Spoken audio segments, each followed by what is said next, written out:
pour moi une joie de continuer ce séminaire sur la loi de la vie et nous voulons examiner dans cette présentation l'échappatoire à cette situation.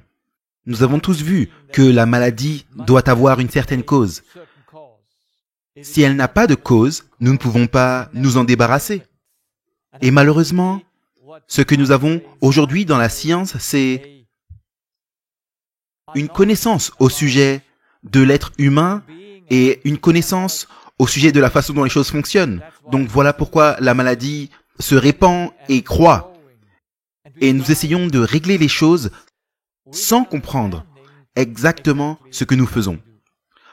Voilà pourquoi nous avons considéré à examiner l'être humain. Nous devons savoir que l'être humain est une âme qui a deux composantes. Il a le cerveau avec tous les organes du corps et l'esprit par lequel il pense et évalue.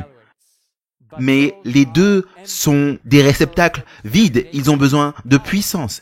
Ici, nous avons le besoin de chimie dans le cerveau et l'esprit a besoin d'amour afin d'envoyer ce signal électrique, afin que tout dans le corps humain puisse fonctionner. Donc, la question c'est simplement quel genre d'amour? C'était l'une des choses les plus magnifiques que j'ai pu découvrir dans mes études que, alors que toute chose dans le corps humain est définie, vous êtes défini pour l'oxygène, la température, pour tous les équilibres des produits chimiques qui traversent votre corps. Et bien également, la façon dont nous devons penser afin d'envoyer ce signal électrique correctement est prédéfinie. Voilà pourquoi j'ai pu observer et donner une définition de l'amour à partir de ce que le corps montre. Parce que si vous demandiez à chacun quelle serait sa définition de l'amour, tout le monde arriverait à une conclusion différente parce que c'est quelque chose de subjectif. Mais si vous pouviez mesurer un élément subjectif avec quelque chose de physique, alors vous pourriez être sûr du type d'amour qui est nécessaire. Et c'est ce qu'il y a de magnifique avec ce que vous pouvez voir sur le corps, ce que l'esprit doit exercer comme amour afin de produire le bon signal électrique. Donc, ici, vous avez la définition de l'amour que je peux voir comme ce dont le corps a besoin, ce dont le cerveau a besoin comme signal électrique. Parce que si nos décisions sont ce qui produit le signal et conduit le corps, alors il doit conduire le corps avec une force qui est prédéfinie, qui ne peut pas changer. Donc l'amour est aussi infini que nous savons qu'il peut l'être. Il peut y avoir plus de choses à cela, mais j'essaye toujours d'aller au fond des choses et j'ai trouvé deux racines de ce que j'appelle la définition de l'amour. La première, c'est un intérêt maximum pour l'autre. Ça ressemble à l'amour, n'est-ce pas? Oui, avoir un intérêt maximum pour l'autre et même donner sa vie pour lui, c'est une partie de l'amour. Maintenant, ce que nous, en tant qu'humains, essayons d'exercer, c'est quelque chose qui n'est pas la même chose, parce que l'amour humain, comme il est dépendant des autres, n'a pas un intérêt pour l'autre, mais dans l'autre. Donc, l'amour a un intérêt pour l'autre, mais l'amour humain a un intérêt dans l'autre. Et cela fait toute la différence dans la vie. Parce que si un parent avait de l'amour pour son enfant, alors il agirait correctement. Mais vu que le parent a un intérêt dans son enfant, ou dans son partenaire, ou dans sa famille, ou chez ses parents, qu'importe qui c'est, ils doivent dominer, ils doivent forcer, ils doivent conditionner ce qu'ils veulent. Donc vous voyez une petite différence dans la définition. Et ça nous amène complètement dans le mauvais chemin. Donc, l'amour n'est pas un intérêt dans l'autre, parce que alors c'est pour vous. C'est un intérêt pour l'autre. Et cela peut être examiné et vu par l'autre. Côté ou l'autre racine de l'amour qui dit que l'amour donne la liberté à 100% pour l'autre. Cela signifie qu'il respecte l'autre à 100%, ce qui est humainement impossible si vous avez un intérêt dans l'autre. Parce que, bien sûr, vous pourriez perdre l'intérêt dans l'autre parce qu'il n'a plus aussi bon goût et ensuite vous essayez d'être indifférent ou d'éviter tout contact. Maintenant, l'indifférence ne nous rendrait pas malades. Mais ce n'est pas l'amour.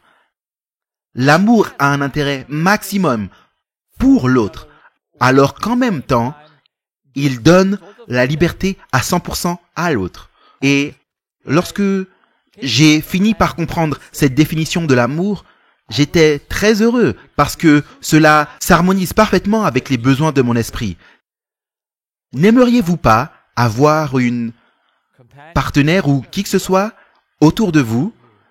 N'aimeriez-vous pas avoir une société dans laquelle tout le monde aurait de l'intérêt pour l'autre, mais lui donnerait toujours à 100% la liberté et le respect? Quel monde est-ce que cela serait? Particulièrement alors que nous voyons dans cette situation actuelle que nous avons que personne ne peut vous donner de la liberté à l'autre parce que l'autre est un danger pour lui-même. Donc, l'amour, comme je peux le voir à partir du corps, est exactement ce qui nous convient.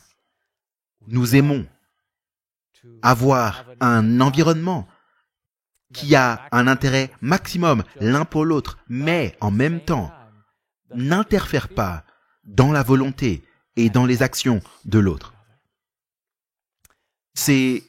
Je pense que tout le monde aime cette définition. Je n'ai pas trouvé un patient qui dit « Oh non, je n'aime pas cela ». Non, nous l'aimons tous, parce que c'est ce pourquoi nous avons été créés. Donc, il y a quelque chose dans l'amour qui n'est pas possible, il n'y a aucune obligation pour le bien. On ne force pas dans l'amour. Il n'y a pas de condition dans l'amour. La seule chose que je trouve qui est à la racine de toute maladie, mais également de tout conflit parmi nous en tant qu'êtres intelligents, c'est que nous voulons forcer le bien chez les autres. Je trouve que cela, c'est le mal le plus profond et le plus bas et le plus grand mal, parce que cela a l'air tellement bien. Cela a l'air tellement bien pour le bien commun de forcer les autres à faire ce que vous voulez. Alors que c'est exactement l'opposé de tout ce qui est prédéfini en nous. Forcer, obliger, pour le bien, n'est pas dans l'amour. C'est l'opposé de l'amour. On ne peut pas les harmoniser. Voilà pourquoi tous les problèmes, et également toutes les maladies, surviennent du fait que nous souhaitons tous le bien, mais nous souhaitons l'avoir par la force. Maintenant, quelle serait la condition pour que je puisse exercer ce type d'amour envers mes prochains? D'avoir un amour pour l'autre et en même temps lui donner la liberté et le respect signifie que nous devons être complètement indépendants de la personne à qui vous donnez cet amour. Parce que si vous avez besoin de cette personne pour vous-même, ou que cette personne peut vous donner quelque chose, ou vous prendre quelque chose, alors bien sûr, vous n'êtes pas en mesure d'exercer ce type d'amour. Ce type d'amour que l'esprit doit exercer afin de faire fonctionner le cerveau correctement est un amour qui doit être donné sans vouloir quelque chose en retour ou avoir un intérêt personnel. Voilà pourquoi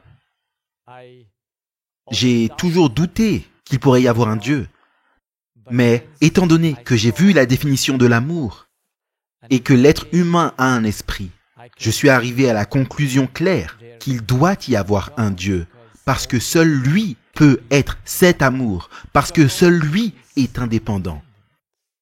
Vous voyez, si quelqu'un était dépendant de nous, si Dieu était dépendant de nous, il ne pourrait pas nous aimer. Il ne pourrait que nous utiliser. Et dans le monde médical, le monde de nos relations, nous avons toujours le sentiment d'être utilisés. Une fois, j'avais une patiente, une dame, qui se plaignait parce que son mari ne l'aimait pas comme elle le voudrait. Et un des problèmes qu'elle avait, c'était, elle disait, il ne fait que m'utiliser pour son propre plaisir. Maintenant, vous voyez, l'amour. Vous ne pouvez pas utiliser quelqu'un qui aime car il est indépendant. Mais elle, étant dépendante de son mari, se sent utilisée par lui. Comme c'est une de ces pensées qui est une pensée très dévastatrice, de penser que quelqu'un vous utilise. C'est une pensée qui détruit. Pourquoi c'est une pensée qui détruit? Parce que c'est une pensée fausse. Car personne ne peut vous utiliser parce que vous ne vous appartenez pas à vous-même. Et tout ce que vous donnez, vous ne le donnez pas de vous-même. Mais comme nous ne connaissons pas la loi, nous sommes, comment pourrais-je dire, dans la confusion. C'est comme le fait de se souvenir que l'univers a été créé par un Dieu qui est amour. Et nous pouvons prouver qu'il est amour par la loi qu'il a mis dans tout l'univers. Ce qui signifie que tout est un canal, tout est dépendant pour son existence et son fonctionnement d'une source hors de lui. Rien ne peut être indépendant. Seul Dieu est indépendant. Mais l'autre côté, qui est le côté magnifique de la loi, c'est que rien ne peut rien faire pour lui-même. Nous devons donner ce que nous prenons. Tout sert un but. Et si nous comprenons cela, la vie devient un autre moyen de vivre. Parce que alors nous savons que je suis ici afin de donner. Et si mon mari trouve plaisir en moi, alors je suis heureuse. Parce que qu'est-ce que je donne qui vient de moi-même? Rien. Mais nous sommes tellement tordus. Même les personnes religieuses qui s'appellent ainsi, chrétiens ou qu'importe ce qu'ils peuvent être comme religion, ils veulent être aimants. Mais si vous voulez être aimant, pourquoi attendriez-vous de l'autre qu'il vous aime? Pourquoi seriez-vous là et attendriez que votre mari rentre à la maison pour voir s'il vous a apporté de quelconques fleurs ou vous témoigne de l'intérêt? Pourquoi vous êtes simplement dans ce mode d'attendre et pas dans le mode de donner?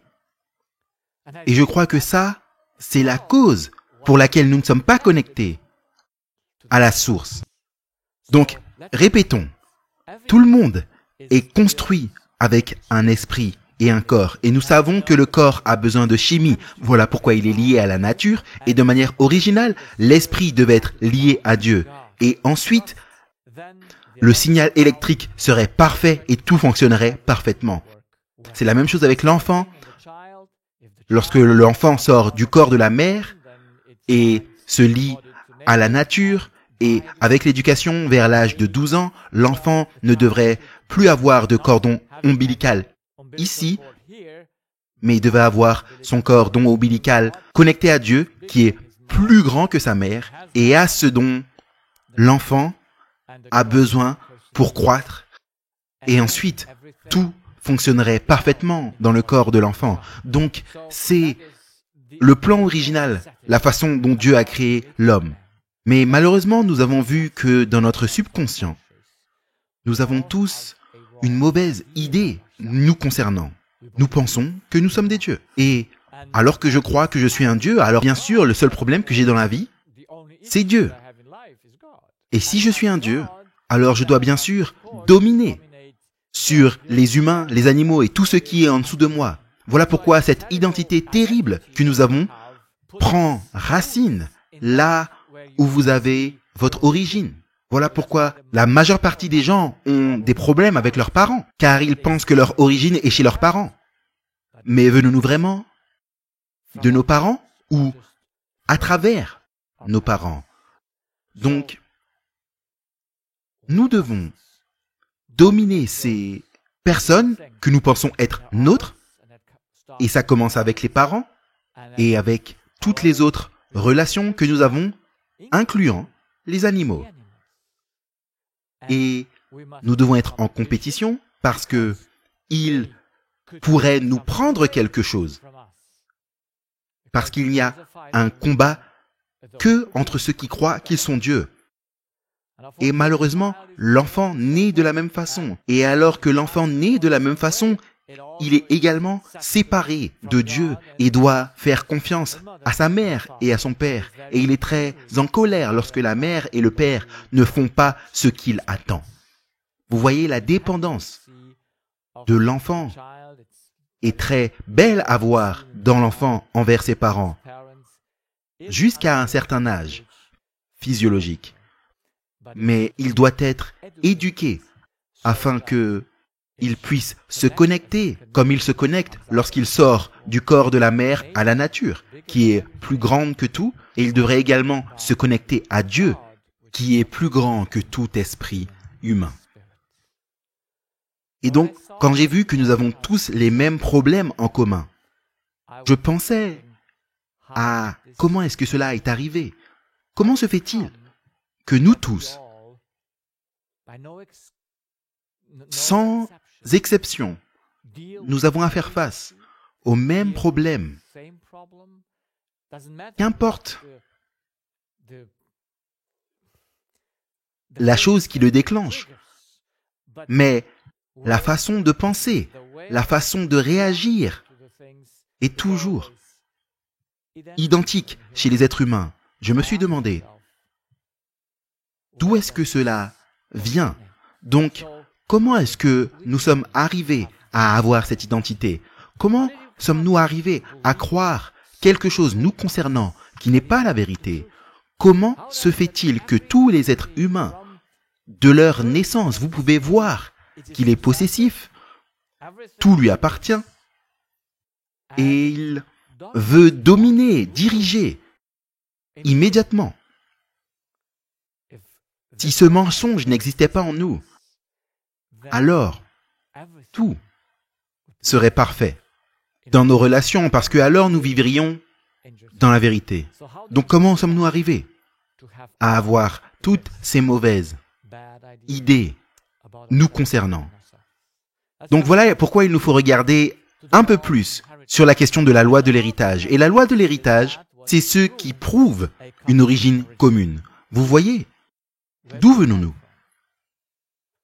Si nous n'avions pas de loi d'hérédité, alors nous pourrions dire que tout le monde vient de quelque part, que tout le monde vient de quelque endroit différent. Mais comme nous le savons et regardons à la loi de l'hérédité, nous voyons que nous venons tous de la même origine. Voilà pourquoi j'ai formulé cette question. D'où tous les humains sur la Terre proviennent-ils? Viennent-ils de directions différentes? Ou proviennent-ils tous de la même racine? Que dit la loi? Et nous savons tous par la loi que la vie ne peut qu'arriver ou se multiplier à partir de la vie elle-même. Donc, vous ne pouvez pas prendre quelque chose qui est mort et en sortir quelque chose de vivant. S'il n'y a pas de vie dedans, rien ne peut se produire. Voilà pourquoi nous venons tous de quelqu'un de vivant. Nos parents étaient vivants lorsqu'ils nous ont conçus. ils n'étaient pas morts. Parce que d'un mort, rien ne peut arriver à la vie. Donc, seulement d'un être vivant, un autre être vivant peut sortir. C'est la loi de l'hérédité. Et nous devons voir qu'il y a d'autres preuves qui indiquent que nous avons tous une origine commune. Et c'est que nous sommes une espèce, même si nous sommes... Certains sont petits, certains sont grands, certains sont plus larges, plus fins. Nous avons tous des couleurs de peau différentes. C'est toujours une espèce unique. Nous avons une structure d'identité comme nous l'avons vu. J'ai voyagé partout dans ce monde. Un être humain qui avait une structure d'identité différente des autres. Donc, nous devons tous venir de la même origine. Nous avons des fonctions identiques. Comment cela se fait? Eh bien, c'est parce que nous avons tous la même origine. Nous avons des besoins de base identiques. Ainsi, personne ne peut dire, eh bien, moi, je suis ici sur Terre et je peux me passer d'oxygène. Je n'en ai pas besoin. Nous avons tous les mêmes besoins de base. Et nous avons tous la mauvaise identité. Nous croyons tous quelque chose nous concernant qui ne peut pas et n'est pas la vérité. Donc, d'où venons-nous? Nous regardons à toute l'humanité et nous devons voir qu'ils viennent tous d'une seule origine. Or, d'une seule vie, tous les milliards d'êtres humains individus proviennent. C'est la loi de l'héritage. Et comment cela fonctionne-t-il? Maintenant, vous pouvez voir cela partout sur la Terre, parce qu'il y a une façon dont Dieu a fait les choses pour qu'elles fonctionnent sur la Terre. Donc il a créé un être, Adam, comme nous l'avons vu, et il avait la bonne identité, et donc il était connecté à Dieu. Il n'y a pas de vie sans une connexion spirituelle à Dieu. Et c'est comme ça que Dieu crée toutes choses sur cette terre. Il crée un, et à partir de cela, tous les autres doivent se multiplier. Voilà pourquoi nous avons les multiplications. Si chacun avait une origine différente, alors nous ne serions pas en mesure de nous multiplier. Donc, il a créé un être qui était supposé se multiplier sans fin. C'est le modèle de toute chose créée. Regardez-le. Et en particulier de chaque chose que nous voyons en vie. Maintenant, à partir d'Adam, Dieu a créé Ève. Mais Ève n'a pas été prise de la poussière de la terre. Et elle n'a pas reçu de souffle de vie dans ses narines. Elle a été prise d'un être vivant. Donc, elle était une copie identique d'Adam. Maintenant, avec quelques différences extérieures, mais elle était identique à 100% à Adam. Donc, chaque descendant qui a foulé la terre n'est que le descendant de la vie d'Adam. Parce qu'une vie et tout ce qui sort d'elle sont des individus qui devaient vivre éternellement. Donc, une vie des milliards d'individus, c'est la chose la plus importante à comprendre. Donc, d'où est-ce que je viens et d'où est-ce que vous venez? Parfois, je demande cela à mes patients. Quand ont-ils commencé leur vie? Et certains disent, eh bien, au moment de la conception. Et je dis oui, au moment de la conception. Vous, en tant qu'individu, vous avez démarré. Mais votre vie, elle a commencé ici. Parce que tout ce que nous sommes n'est que la multiplication de cette vie unique. Regardez dehors les arbres, l'herbe, d'où est-ce que ça vient? Tout cela vient comme une multiplication. Et cela continue de fonctionner de la même façon. Donc, c'est un concept que la loi de l'hérédité prouve. Il n'y a rien que nous ayons à questionner là-dessus. Cela doit être un seul de qui tous les autres sortent. Et ce premier, Dieu l'a créé, il a également fait la deuxième comme une partie du premier, afin qu'ensemble, ils puissent se multiplier éternellement. Et tout aurait été magnifique si Adam et Ève n'avaient pas été tentés de croire qu'ils pourraient devenir des dieux. Et ils ont échoué, et c'est un mystère comment ils ont pu croire qu'ils auraient pu être dieux, Et donc, Adam et Ève se sont séparés de Dieu parce que vous ne pouvez pas être un avec Dieu. Vous ne pouvez pas vivre dans son amour lorsque vous pensez que vous êtes indépendant et vivez pour vous-même. Mais en même temps, ils devaient se lier à quelqu'un d'autre parce que l'esprit ne peut pas exister par lui-même. Voilà pourquoi il meurt. Et donc, tous les descendants d'Adam sont liés aux humains par cette mauvaise identité. Ils arrivent tous et pensent tous qu'ils sont Dieu.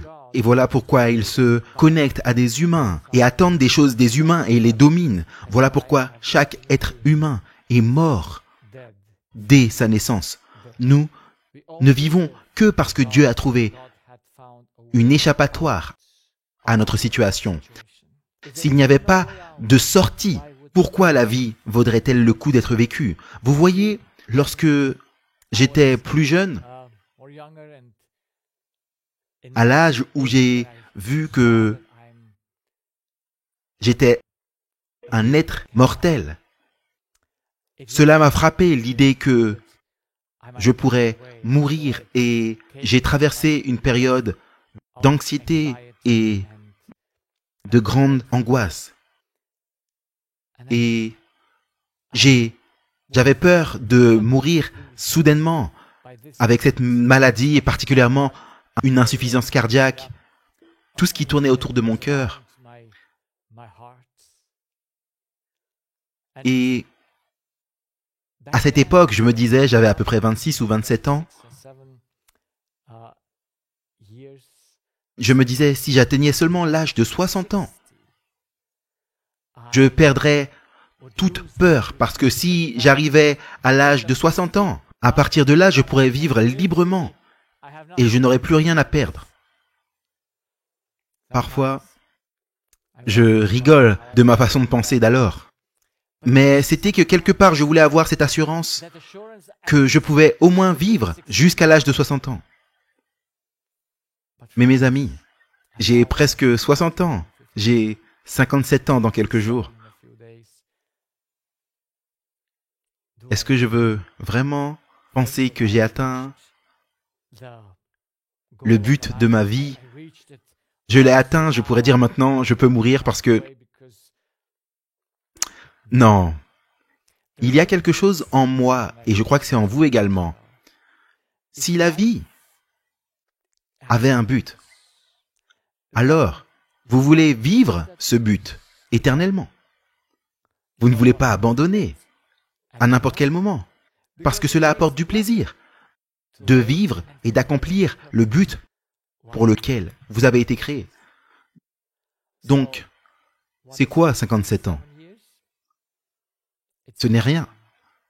Voilà pourquoi, même si nous vivrions 1000 ans, une vie morte, dans laquelle vous ne faites que vous battre les uns avec les autres, où chacun cherche à atteindre son but par ce que les autres font, en se focalisant, est-ce qu'il fait cela bien ou est-ce qu'elle fait cela bien?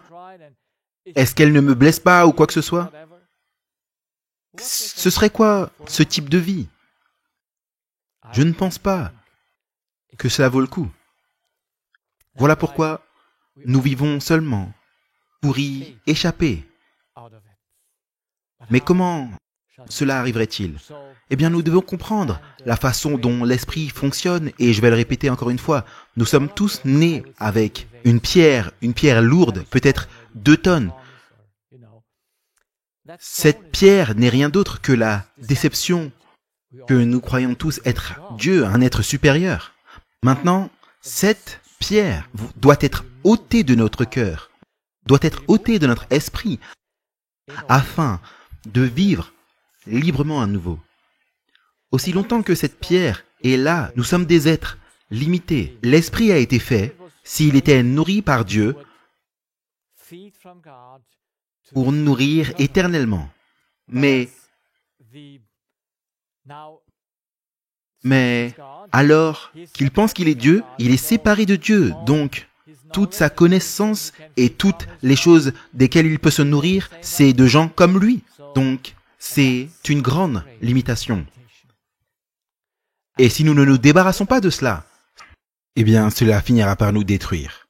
Parce qu'il n'y a pas d'échappatoire pour un humain qui pense qu'il est Dieu, pour qu'il soit un jour en mesure d'exercer l'amour et ne pas se détruire ou les autres. Voilà pourquoi la question c'est, comment pouvons-nous nous débarrasser de cela? C'est à l'intérieur de nous, et je l'ai comparé à une pierre lourde, un rocher, que vous ne pouvez pas bouger. Maintenant, si vous ne pouvez pas le bouger, est-ce que quelqu'un d'autre peut le bouger? Par exemple, est-ce que Dieu peut le bouger ou est-ce que Dieu peut l'enlever? Et la réponse c'est non. Pourquoi pas? Parce que Dieu n'a pas accès à un esprit. Il a créé l'esprit à sa ressemblance, ce qui signifie qu'alors qu'il se gouverne de l'intérieur et qui est la source de toute chose, bien sûr, il doit ne rien recevoir parce qu'il est la source. Il se dirige de l'intérieur. Donc il a fait l'esprit comme une entité pour toujours fonctionner, comme lui il fonctionne. Excepté, la différence c'est que chaque esprit créé doit prendre ses besoins de l'extérieur. Il ne peut pas avoir une source interne, mais il continue à fonctionner de l'intérieur vers l'extérieur. Nous l'avons vu précédemment, et je le répète à nouveau, parce que c'est un détail que nous ne devons jamais oublier. Personne ne peut diriger ma vie, ni la vôtre. Personne ne peut faire de vous un de ces sujets, à moins que vous ne le choisissiez vous-même. Personne. Voilà pourquoi nous prouvons que si nous ne sommes pas d'accord pour être le sujet de quelqu'un d'autre, nous allons plutôt mourir. Parce que l'esprit doit lui-même, de l'intérieur, obéir, afin d'être assujetti. Il ne peut qu'être assujetti si l'autre personne a ce dont il a besoin. Mais si je n'ai pas besoin de quoi que ce soit venant de l'autre, parce que je pourvois mes besoins chez Dieu, alors je ne serai jamais sujet à aucun être humain. Je pense que cela sonne bien.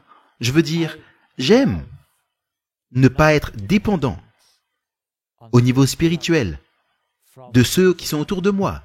Je préfère plutôt leur donner quelque chose, plutôt qu'attendre quelque chose venant d'eux pour moi. Donc, ici, il nous faut comprendre le fonctionnement de l'esprit. Seul l'esprit peut, depuis l'intérieur, ôter la pierre. Donc maintenant que nous avons bien compris et que nous savons que c'est impossible pour nous de l'enlever, y a-t-il une échappatoire pour ôter cette pierre que même Dieu ne veut pas ôter, car il n'a pas accès, il n'a pas créé l'esprit afin que plus tard il puisse dire « Eh bien, j'ai fait une erreur, eh bien, je vais tout détruire pour tout recommencer. » Non. Lorsqu'il a créé quelque chose, elle demeure ainsi, comme ses lois, qui sont immuables. De même, son être est immuable. Donc Dieu a trouvé une échappatoire, et la seule échappatoire, c'était de devenir cet esprit, afin que par sa puissance, de l'intérieur, il puisse ôter le problème. Voilà pourquoi nous avons ce que nous appelons l'incarnation de Jésus. Maintenant, il était divin dans son origine, et un Dieu ne peut jamais devenir un humain. Cela devrait être connu, la loi ne permet pas qu'à aucun moment une cause puisse devenir un effet. Une cause cause l'effet, mais la cause n'est jamais l'effet. Donc, celui qui écrit le livre ne peut pas être l'auteur du livre, ni l'auteur ne peut être le livre. Celui qui fait des ordinateurs ne peut pas être l'ordinateur, et l'ordinateur ne peut pas être le designer. Donc c'est pourquoi Dieu ne peut pas devenir un être humain. Et un être humain ne peut pas devenir Dieu. Mais il y a un moyen. Et bien sûr, cela c'est peu compris. Dieu peut prendre l'humanité sur lui. Et bien sûr, il a dû réduire certains de ses attributs afin de faire cela. Mais il pouvait prendre l'humanité sur lui-même, comme un manteau, comme un vêtement. Et c'est ce qui s'est passé lorsque nous parlons de l'incarnation de Christ. Donc sa divinité ne peut être ôtée, mais il peut se voiler de l'humanité. Pourquoi? Maintenant, cette humanité que Christ a pris sur lui doit venir par la loi de l'hérédité, de 2 parents. Il doit avoir un père et une mère, parce que tout être humain est à moitié de son père et à moitié de sa mère. Donc, Jésus, l'humanité ne pouvait pas venir d'elle-même. Elle doit venir comme nous provenons de 2 parents. Jésus avait Dieu comme son père et Marie comme sa mère. Donc, nous savons que par la loi de 50% de l'esprit que l'être humain a de son père 50%, et 50% de sa mère. Donc, la moitié. Et Jésus était moitié de l'esprit de sa mère et moitié du corps de sa mère. Nous savons que, hors d'une femme, nous ne pouvons pas produire le masculin parce qu'elle n'a pas les chromosomes qui sont requis afin de devenir un homme. Voilà pourquoi Jésus était conçu par le Saint-Esprit dans le ventre de Marie. Et je pense que ce n'est pas quelque chose de difficile pour Dieu de donner une partie de l'esprit de l'homme et l'autre partie de gène. Ce n'est rien que Dieu ne peut pas faire. Mais il devait venir dans cette vie humaine pour un but. Voilà pourquoi il était le Fils de Dieu en tant qu'être humain et le Fils de l'homme, comme nous sommes appelés fils de notre mère et fils de notre père. Donc voilà pourquoi Jésus a été appelé Fils de Dieu et Fils de l'homme. Donc de son Père, dans son esprit, il a hérité de la bonne identité. Maintenant, dans le corps, il n'y a pas de péché. Dans les gènes, il n'y a rien de mal. Dans le monde physique, le mal n'existe pas. C'est simplement, il se brise. C'est parce qu'il est gouverné par l'esprit. Et si l'esprit a quelque chose de mauvais dedans, il pourrait briser ce qui n'est pas censé se rompre. Donc, dans le corps, nous n'avons pas de problème. Le corps n'est que le résultat de ce que nous pensons et de ce que fait l'esprit. Donc ici, Jésus hérite d'une identité claire de son Père. Voilà pourquoi il est connecté à lui au moment de la conception. Et il doit hériter de sa mère Marie la mauvaise idée d'être un Dieu en tant qu'être humain. Et c'est le seul moyen par lequel Dieu pouvait venir et aider, ôter de l'esprit humain la pensée mauvaise. Voilà pourquoi Christ devait disputer une bataille pour ne jamais écouter l'idée qui dit qu'il est un Dieu. Toutes ces tentations, si vous les examinez, étaient pour prouver sa divinité. C'était, si tu es un humain et que tu as l'idée que tu es un Dieu, et au fond tu es un Dieu, et quelqu'un vient et dit, « Eh, mais tu as besoin de nourriture, pourquoi ne pas faire de ces pierres du pain ?» Vous pourriez dire, oui, c'est une bonne idée. Et au moment où vous le faites, vous transgressez la loi parce que, à ce moment, il ne s'agit que de vous. Il n'y a pas d'être humain qui peut pourvoir pour ses propres besoins. C'est la sphère d'action de Dieu. L'oxygène, c'est lui qui y pourvoit. Je ne fais que la respirer. L'eau, c'est lui qui pourvoit. Je ne fais que la boire. La nourriture, c'est encore lui. Je ne fais que la consommer. Mais au moment où il est un Dieu, pourquoi aurait-il besoin de nourriture?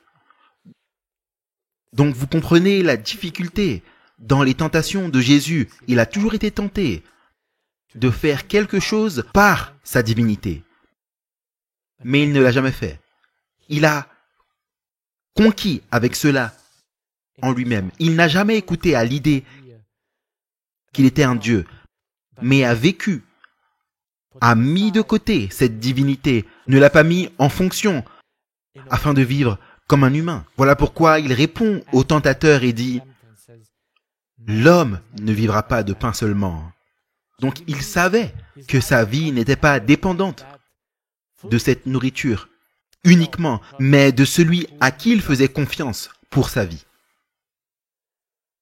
Mais il est venu et a pris sur lui cette humanité afin d'ôter la pierre que nous ne pouvons pas ôter, que vous et moi ne pouvons pas ôter sans avoir une puissance divine. Donc, il a pris la puissance de son Père afin d'avoir la victoire. Et sur la croix, avant qu'il ne meure, vous pouvez connaître l'histoire ou bien vous pouvez la lire dans la Bible, il y avait une bataille dans laquelle il était environné de ténèbres. Et dans cette bataille, quelque chose s'est passé.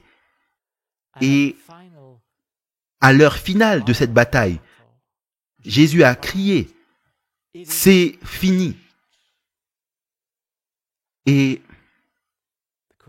la question c'est, qu'est-ce qu'il a crié qui est fini? C'était quoi qui était fini?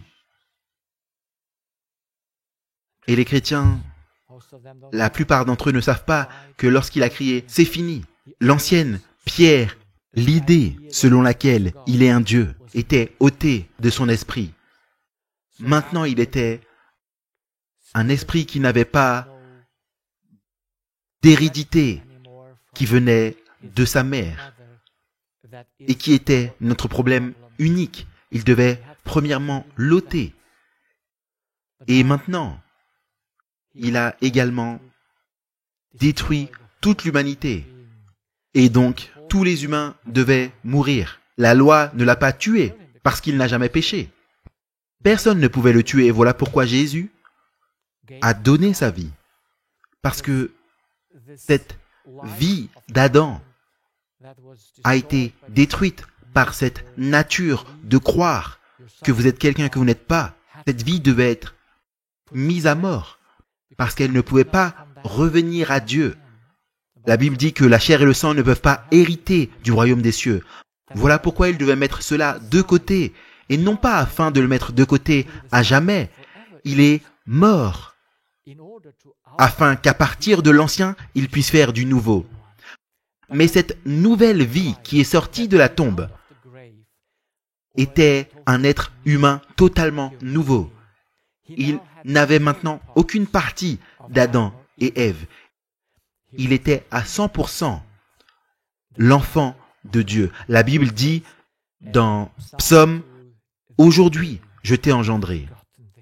Et cela correspond au jour où il a été ressuscité. Parce que c'est le jour où l'être humain nouveau est sorti de la terre.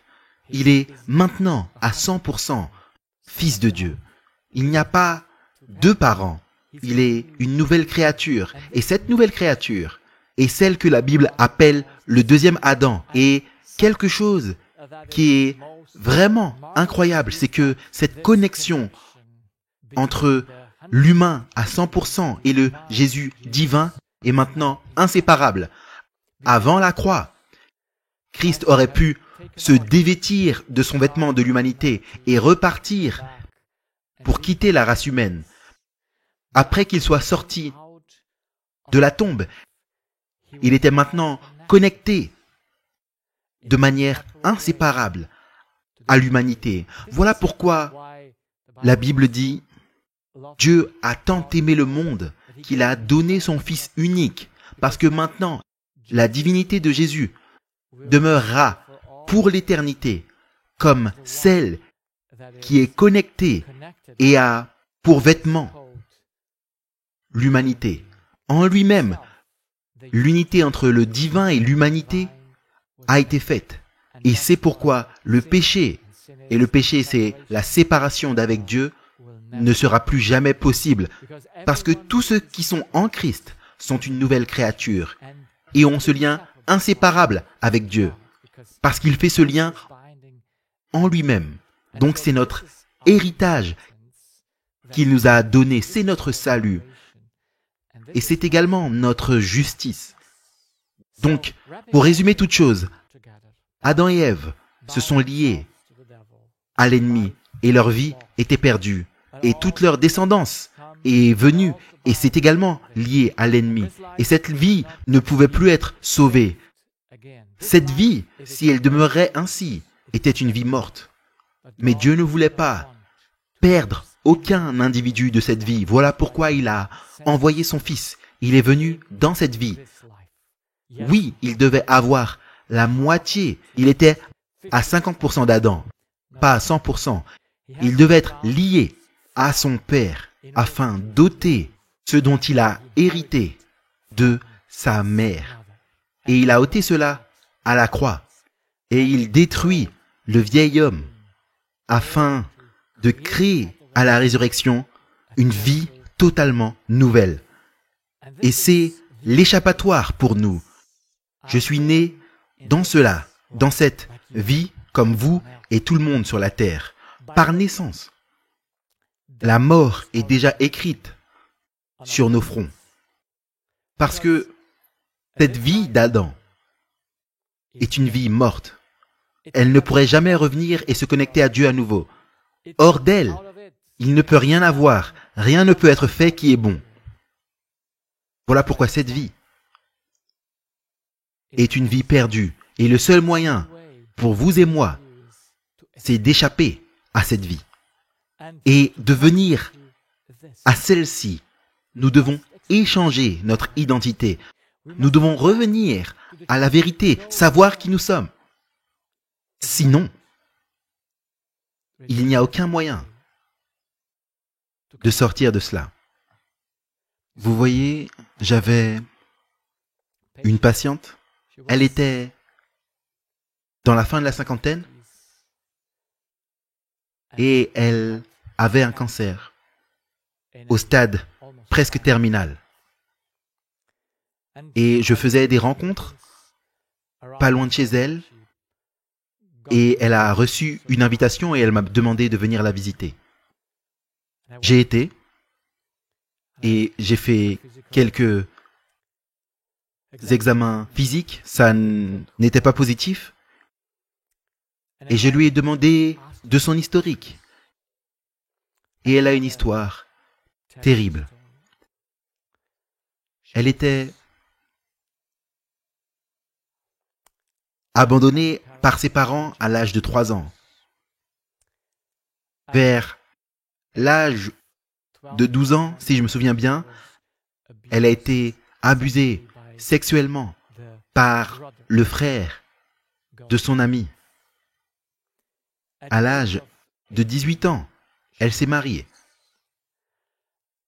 pour découvrir finalement que son mari est un pédophile et qu'il abusait les 2 ou 3 fils qu'ils avaient. Je ne me souviens pas du nombre exact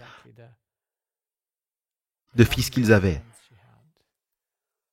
Et elle découvre, quelques années avant que son fils ne meure de cancer, que son père l'avait abusé. Donc elle divorce le père de ce garçon lorsqu'elle a su ce qui se passait. Mais est-ce que cela a réglé son problème? Elle a perdu son fils, elle a perdu son mari, elle a perdu ses parents à l'âge de 3 ans parce qu'ils l'ont rejetée. Elle a perdu, on pourrait dire, sa dignité par le fait d'avoir été abusée sexuellement, même si ce n'est pas la vérité, mais nous croyons cela. Donc elle est dans un état mental vraiment terrible. Elle a un paquet de personnes qui lui doivent quelque chose. Premièrement, les parents, ensuite le frère de son ami, ensuite son mari, et également son fils, qui est décédée. Et maintenant, que fera-t-elle? Le cancer prouve qu'elle ne peut pas gérer les injustices qui lui ont été faites. Nous avons un besoin de justice, un besoin absolu de justice. Si nous nous considérions comme étant des créatures de Dieu, comme Jésus se considérait, alors toutes les injustices qui nous seraient faites, nous les considérerions comme Jésus les a considérées. Il ne me crucifie pas moi, il te crucifie toi lorsqu'il a dit « Père, pardonne-leur pour ce qu'ils font ». Parce que s'il avait pris cela personnellement, il se serait dit « Oh, je dois pardonner à ces gens parce que ils me font cela à moi. » Non. Dans toute sa vie, Jésus était tellement dans la vérité que peu importe ce qu'on lui faisait, ils l'ont persécuté, ils l'ont jugé, ils l'ont accusé. Plusieurs fois, ils ont cherché à le tuer. Plusieurs fois. Même s'il n'a jamais rien fait de mal. Mais il n'a jamais pensé que c'était contre lui. Et il a également enseigné cela à ses disciples. Il a dit, tout ce qu'ils vous feront, ne le prenez pas personnellement. Mais c'est impossible. Aussi longtemps que l'identité c'est je suis Dieu, je dois tout prendre personnellement. Et je vous le dis à partir de mon expérience, et je pense que vous pouvez le dire à partir de la vôtre. Vous ne pouvez pas gérer une injustice qui vous est faite. Qu'importe ce que c'est. Cette injustice, cette perte que vous subissez, cette injustice. Et vous ne pouvez pas la gérer aussi longtemps que vous pensez qu'elle vous est faite personnellement. Si vous pensez que vous êtes celui qui subit la perte, c'est impossible. Donc ici, cette dame se détruit parce qu'elle est dans une situation où la justice ne peut lui être appliquée. Ses parents ne peuvent payer pour ce qu'ils ont fait. Le frère de son ami ne peut payer. Son mari ne peut payer. Le garçon ne peut revenir à la vie. Donc qu'est-ce qu'il lui reste? Son désir de justice qui a été défini dans son esprit doit être satisfait.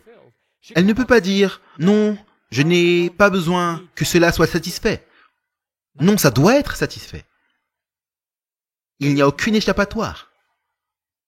Si quelqu'un nous fait quelque chose, aussi longtemps que nous croyons que cela nous est fait à nous personnellement, nous devons nous détruire. Cet individu doit se faire du mal. La maladie est quelque chose que nous faisons nous-mêmes parce que nous croyons que les autres nous ont fait quelque chose de mal. Donc, la seule échappatoire pour cette dame et pour chacun d'entre nous, c'est de comprendre que cela ne lui a pas été fait. Elle doit avoir une nouvelle identité où elle sait qu'elle est une créature de Dieu, elle est une enfant de Dieu, et tout ce qui lui est fait à lui. Et si c'est fait à lui, il va s'en occuper. Il va s'occuper de mon besoin de justice. C'est-à-dire, si je ne suis pas personnellement blessé, alors je n'ai pas besoin de m'occuper de satisfaire ce besoin. Parce que ce n'est pas mon besoin qui est violé. Mais si je pense que je suis un Dieu et que c'est mon besoin qui est méprisé, alors les choses ne peuvent pas rester comme ça. Et de cette façon, je lui ai suggéré de laisser aller de tous ces débiteurs qu'elle a.